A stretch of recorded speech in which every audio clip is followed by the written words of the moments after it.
Les postos, on se retrouve pour une nouvelle vidéo de très grosses infos tout au long de cette vidéo. Les postos, d'ici le 31 août, il peut se passer beaucoup de choses. En tout cas, c'est ce qui va se passer ces derniers 15 jours qui va être vraiment très intéressant vu qu'il reste plus que 15 jours lors de cette fin de mercato.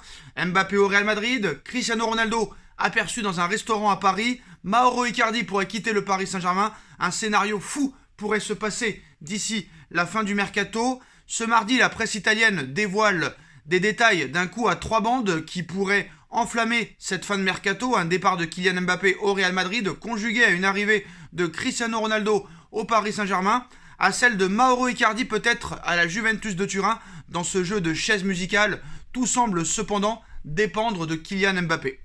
Donc, nul ne sait encore si les résultats suivront, mais force est de constater que le mercato du Paris Saint-Germain frôle à l'heure actuelle la perfection.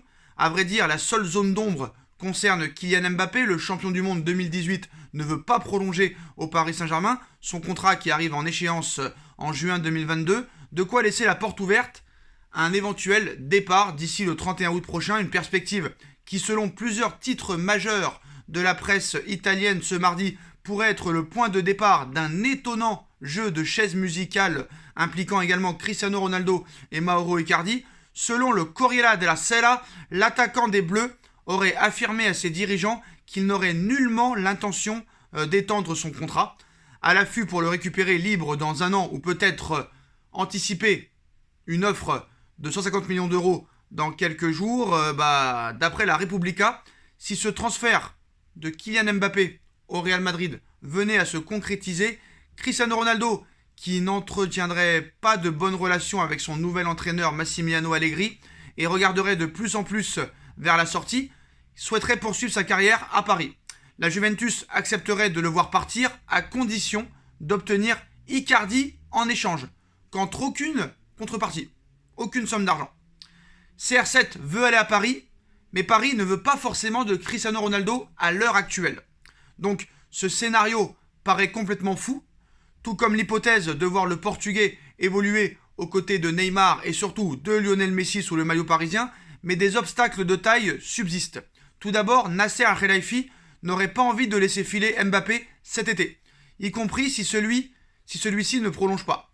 De plus, le club de la capitale ne serait pas intéressé à l'heure actuelle, outre mesure, par Cristiano Ronaldo. La Repubblica révèle que ça serait surtout ce dernier qui pousserait afin de rejoindre le Paris Saint-Germain. C'est surtout Ronaldo qui veut venir à Paris. Et c'est pas forcément Paris qui veut recruter Cristiano Ronaldo. Alors est-ce qu'il y aura une alliance Jorge Mendes, Florentino Pérez? En tout cas, le Corriere dello Sport ajoute que Jorge Mendes, l'emblématique agent de Cristiano Ronaldo, aurait pris la direction de Londres afin de proposer son client à Manchester City. En Espagne, El Chiguerinto TV hier nous a dit d'un intérêt de Carlo Ancelotti, mais la Stampa précise malgré tout que le PSG serait la seule issue possible pour l'ancien madrilène. Carlo Ancelotti a dit qu'il avait un très grand respect pour Cristiano Ronaldo, mais que aucunement il avait envie de l'accueillir à Madrid. Pareil pour Florentino Pérez.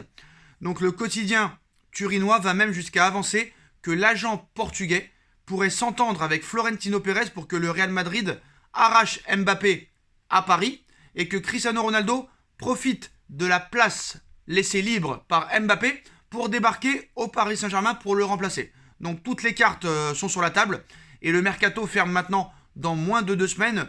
Il peut un petit peu tout se passer. Honnêtement, il peut tout se passer. On a vu qu'hier que certes Paris ne veut pas le vendre, en tout cas au prix que voudrait l'acheter Florentino Pérez. C'est vrai que 150 millions d'euros pour Kylian Mbappé, ça paraît un petit peu dérisoire, surtout il faudrait donner un pourcentage à l'AS Monaco. C'est toujours la même question, hein. Est-ce que c'est mieux de le garder? Est-ce que c'est mieux qu'il parte libre? Est-ce que c'est mieux de profiter du trio magique pour en créer un autre? En tout cas, les postos, il y a une autre information qui est quand même assez incroyable. Depuis plusieurs mois maintenant, même depuis depuis que Erling Haaland a signé au Borussia Dortmund, on nous explique qu'à partir de 2022, Erling Haaland aurait une clause libératoire de 75 millions d'euros. Alors, tout le monde disait que cette clause n'existait pas, nanani nanana. Apparemment, les postos, cette clause existe et sera officieuse dès la saison prochaine jusqu'à 2023. En tout cas, c'est ce que nous dit aujourd'hui la presse espagnole. Erling Haaland aura une clause libératoire la saison prochaine de 75 millions d'euros qui pourrait monter à 90 millions d'euros au vu de ses performances. Alors moi, il y a quelque chose que je ne comprends pas. On en a parlé déjà hier. Pourquoi le Borussia Dortmund a refusé de vendre Erling Haaland cet été, alors que des clubs comme Chelsea ou d'autres étaient prêts à mettre entre 130 et 170 millions d'euros sur la table pour pouvoir le vendre l'année prochaine 10 fois moins cher. Ça n'a aucun sens. Ça n'a vraiment aucun sens. Je ne comprends pas. Donc les postos, l'année prochaine, Erling Haaland pourrait être disponible entre 75 et 90 millions d'euros. Je vous dis à l'heure actuelle, c'est carrément cadeau. C'est cadeau et tout le monde va se ruer, va se jeter et va harceler Erling Haaland la saison prochaine.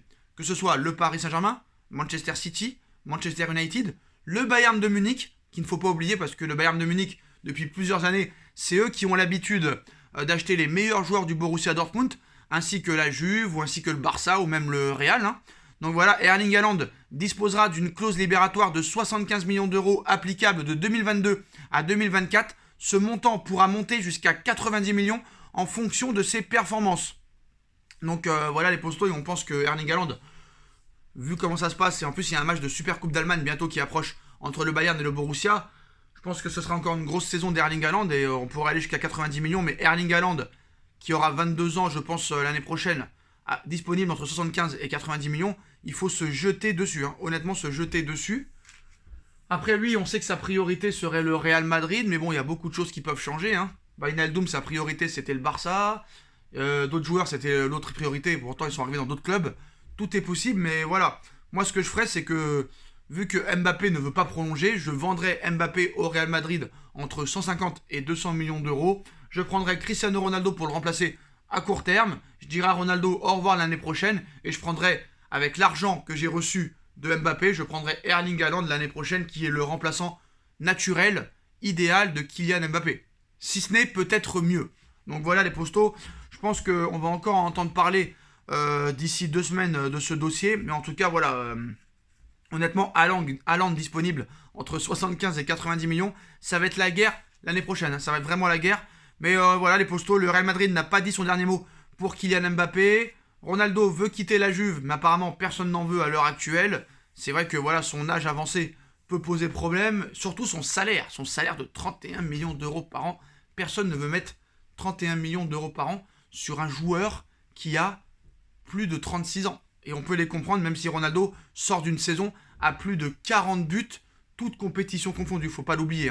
Donc voilà, par exemple, Ronaldo, lors de la saison 2020-2021, a mis plus de buts que Icardi ou que Neymar ou que des joueurs comme ça. Ça, faut pas l'oublier. Donc voilà les postos, dites-moi en commentaire ce que vous en pensez. Je compte sur vous pour bombarder la barre de like. On like, on partage, on commente, on s'abonne. On active la petite cloche pour être tenu au courant des vidéos qui vont sortir.